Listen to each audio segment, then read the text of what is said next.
Turning to Turkey now, where opposition lawmakers are accusing the government of bowing to pressure from China.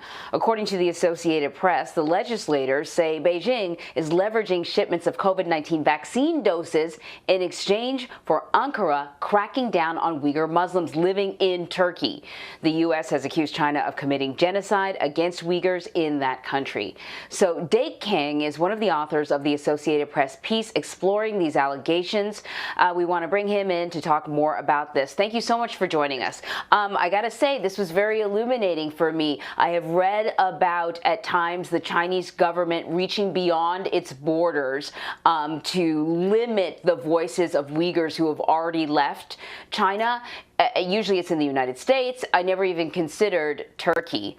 So let's talk about what the opposition lawmakers are saying. What evidence are opposition lawmakers offering for these allegations, and how are other Turkish and Chinese officials responding?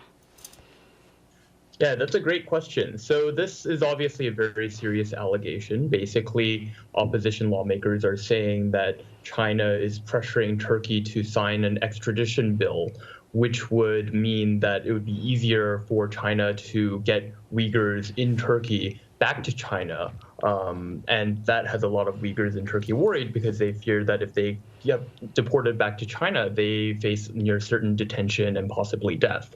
Lawmakers so far don't have any solid evidence that this kind of pressure is happening behind the scenes. But what they do point to is that there is a curious series of events that has surrounded the rollout of the Chinese vaccine in Turkey.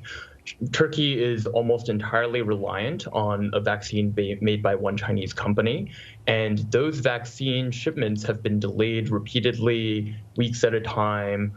Even now, the shipments have started coming in, but they're not being delivered in as large quantity as they had promised initially.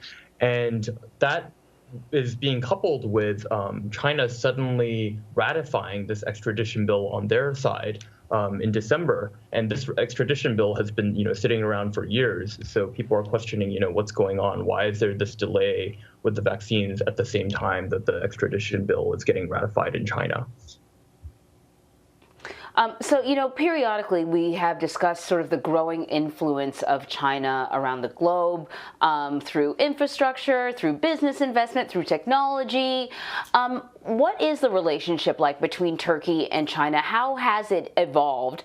Has Turkey ever been critical of China's crackdown on the Uyghurs in China?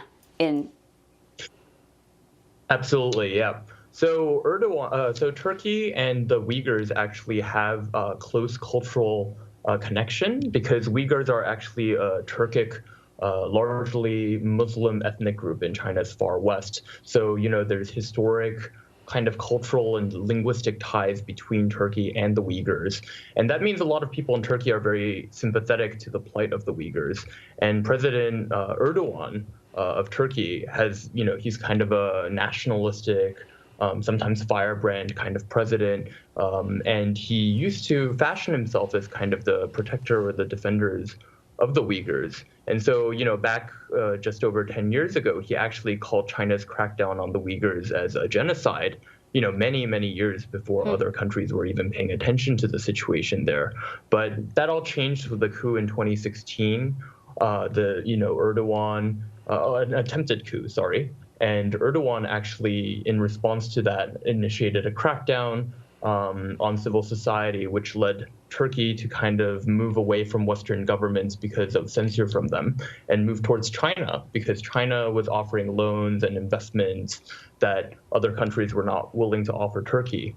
And now, the tone that Erdogan strikes is very kind of dull and diplomatic. He's praising China for its investments and for its help, and he's not saying really much of anything about the situation in Xinjiang anymore. Many observers have sort of said that China's in this kind of unique position, having dealt with the pandemic ahead of the rest of the world, initially kind of, particularly when you look at the previous American administration being blamed for the pandemic. But now if they have a vaccine that really works, they could almost be sort of the heroes of the pandemic to certain countries for sure. How is China using vaccine distribution? Are we seeing sort of a vaccine diplomacy coming out of China when it comes to countries like Turkey and other countries around the world?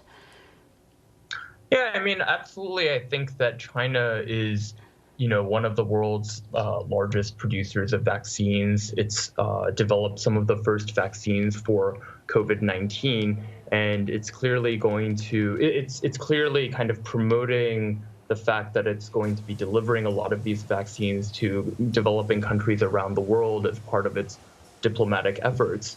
We have to give full credit to China. China has more or less fully controlled the coronavirus within its own borders. And so it doesn't, there isn't really an urgency for the Chinese government to be injecting lots of its own people, because the situation here is just not that urgent. I mean, things are basically fine. Daily life continues as usual. And so it gives the Chinese authorities an opportunity to export these vaccines to developing countries that really need it. And that's obviously a diplomatic boost for them.